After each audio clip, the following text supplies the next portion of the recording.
नमस्कार मित्रांनो, मी विश्वंभर शिंदे आज एका अशा महत्त्वपूर्ण योजनेबद्दल आपल्याशी बोलणार आहे। ती योजना म्हणजे महाराष्ट्र इमारत बांधकाम कामगार योजना। या योजनेअंतर्गत नोंदणीकृत बांधकाम कामगारांना भरपूर असे लाभ दिले जातात। स्कॉलरशिप लग्नासाठी असतील किंवा इतर सर्व गोष्टींसाठी भरपूर लाभ दिले जातात। स्टेप बाय स्टेप आपण सर्व प्रकारचे या संदर्भातले व्हिडिओ आपल्या चॅनलवरती बनवणार आहोत। ते सर्व व्हिडिओ तुम्हाला भेटावेत असं वाटत असेल तर आत्ताच आपल्या चॅनलला सबस्क्राइब करून ठेवा, म्हणजे माझे महत्त्वपूर्ण व्हिडिओ तुम्हाला वेळोवेळी भेटत राहतील। तर आता या व्हिडिओच्या माध्यमातून आपण कार्ड रिन्युवेशन म्हणजे इमारत बांधकाम कामगार तुम्ही असाल नोंदणीकृत आणि तुम्हाला 1 वर्ष पूर्ण झाला असेल तर तो अर्ज रिन्यू करावा लागतो। तो रिन्यूचा अर्ज कसा भरायचा, कुठून त्याची प्रिंट काढायची याची संपूर्ण माहिती तुम्हाला या व्हिडिओमध्ये दिली जाणार आहे। म्हणून व्हिडिओ नक्की शेवटपर्यंत बघा। आवडला तर आपल्या मित्रांना जरूर पाठवा। व्हिडिओ सुरू करूयात।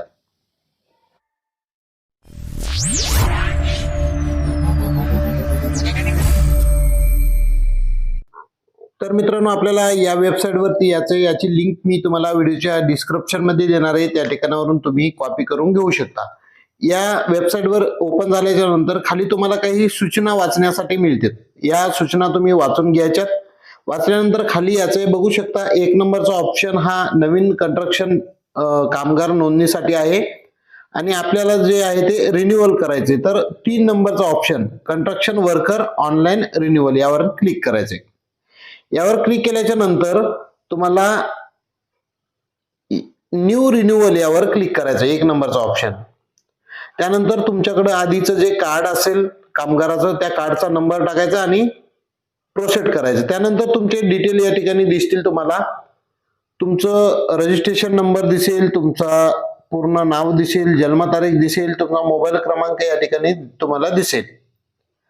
अशा पद्धतीने आता मी स्क्रोल करून घेतो। ह्या 4-5 गोष्टी तुम्हाला दिसतील। त्यानंतर तुम्हाला स्क्रोल करून घ्यायचंय आणि आता तुमचा कामगाराचा कामाचं स्वरूप 90 दिवसाचं प्रमाणपत्रावर जे तुमचे ठेकेदाराकडून तुम्ही लिहून घेतलेलं असेल ते आता आपल्याला तपशील यामध्ये भरायचे।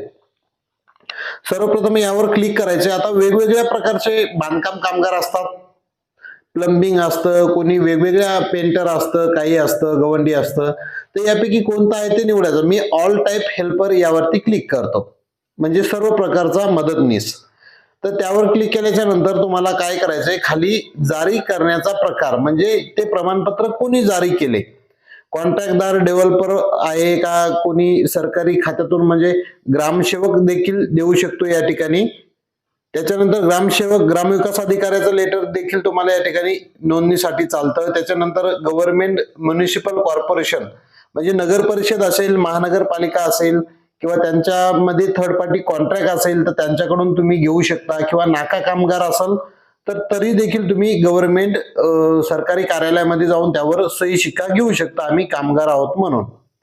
तर इतक्या प्रकारचं लेटर चालू शकतं। पण या केसमध्ये आपण कंस्ट्रक्शन कामगार म्हणजे मुकद्दम ज्याला आपण म्हणतो त्यांच्याकडून यांनी आणलेलं लेटर आहे, तर तशा पद्धतीनं आपण याच्यामध्ये निवड करणार आहोत।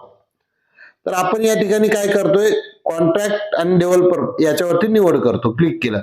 त्यानंतर या ठिकाणी जारी करण्याचा नोंदणी क्रमांक म्हणजे त्या नोंदणीकृत रजिस्ट्रेशन नंबर त्या ठेकेदाराचा जो आहे तो यामध्ये टाकायचा आहे। त्यानंतर जावक क्रमांक कोणत्या तारखेला आणि तारीख आणि तो जावक क्रमांक जो असतो आवक जावक, तो जावक क्रमांक या ठिकाणी टाकायचा, म्हणजे कितवं प्रमाणपत्र जाणार आहे त्यांच्याकडून। त्यानंतर या ठिकाणी जावक दिनांक टाकून घ्यायचा आहे आणि ठेकेदार विकासकाचे नाव म्हणजे जे कोण तुम्हाला प्रमाणपत्र देणार आहे त्यांचं नाव यामध्ये टाकायचंय। त्यांचं नाव टाकल्याच्या नंतर तुम्हाला यामध्ये तुमचा जिल्हा निवडायचा आहे, ठेकेदाराचा जिल्हा निवडायचा आहे, त्याच्यानंतर तालुका निवडायचा आहे। अशा पद्धतीने निवड करायचे। आता परत स्क्रोल करून घेतो आणि पुढचे डिटेल तुम्हाला दाखवतो।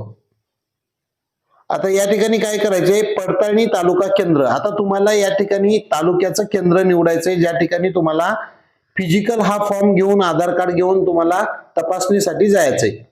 तर या ठिकाणी असं निवडायचं केंद्र तुम्हाला की जे तुम्हाला जवळ असेल। आता वेगवेगळ्या तालुक्यामध्ये वेगवेगळे सेवा केंद्र चालू करण्यात आलेले आहेत कामगारांसाठी। तर तुम्हाला कोणतं जवळ पडतं ते तुम्ही यामध्ये निवडायचे आणि 90 दिवसाचं जे प्रमाणपत्र आहे तुमचं अशा पद्धतीने भरलेलं ते या ठिकाणी आता अपलोड करायचंय। तर तुम्हाला मी प्रमाणपत्र दाखवतो या ठिकाणी. 9 दिवसाचं प्रमाणपत्र तुम्हाला फोटो लावून पूर्ण मराठी भाषेत भरायचंय. त्या फोटोवर पण सही असली पाहिजे आणि खाली ठेकेदाराचा खाली देखील सही आणि शिक्का असला पाहिजे. अशा पद्धतीनं तुम्हाला प्रॉपर सर्व लेटर ते भरलेलं यामध्ये PDF स्वरूपामध्ये आता अपलोड करायचंय. तर मी या ठिकाणी संपूर्ण व्यवस्थित भरलेलं आहे, ठेकेदाराचं नाव बिव सगळं काही टाकलेलं आहे आणि अपलोड केलेलं आहे सक्सेसफुली. तर अशा पद्धतीनं अपलोड केल्याच्या नंतर आता आपल्याला डेट अँड टाइम यावर निवडायचे. व्हिजिटिंग डेट आता बघू शकता, येलो कलर हे बुक झालेलं आहे, रेड कलर गव्हर्नमेंट सुट्टी आहे, ग्रीन म्हणजे तुम्ही निवडू शकता, ग्रीन म्हणजे बुक आहे आणि त्याच्यानंतर व्हाईट कलर म्हणजे तुम्ही तारीख घेऊ शकता. तर अशा पद्धतीने आहे. तर तुमच्या केसमध्ये जी त्यावेळी तारीख अवेलेबल असेल ती तारीख या ठिकाणी दाखवली जाईल. तर तुम्ही त्या पद्धतीनं तो दिनांक निवडायचा.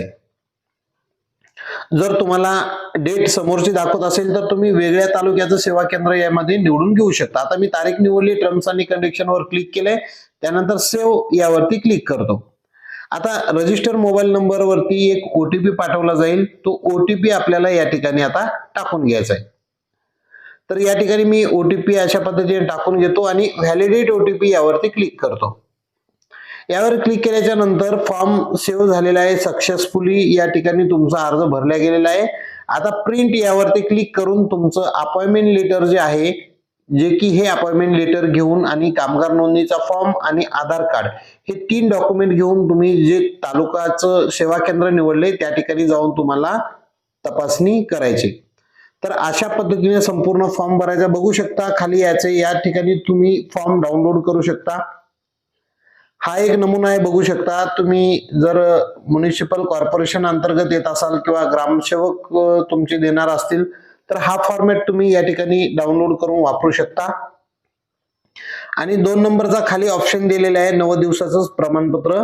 या ठिकाणी हा देखील फॉर्मॅट तुम्ही वापरू शकता. हा फॉर्मॅट कुठं वापरू शकता, जर कोणी गवंडी मिस्त्री कंस्ट्रक्शन वर्कर बांधकाम मिस्त्री असतील तर त्यांचा सही शिक्का घेण्यासाठी तुम्ही हे प्रमाणपत्र वापरू शकता. तर अशा पद्धतीने संपूर्ण फॉर्म भरला. माहिती कशी वाटली व्हिडिओच्या डिस्क्रिप्शन मध्ये नक्की सांगा. व्हिडिओ आवडला तर आपल्या मित्रांना जरूर पाठवा. जय हिंद, जय महाराष्ट्र.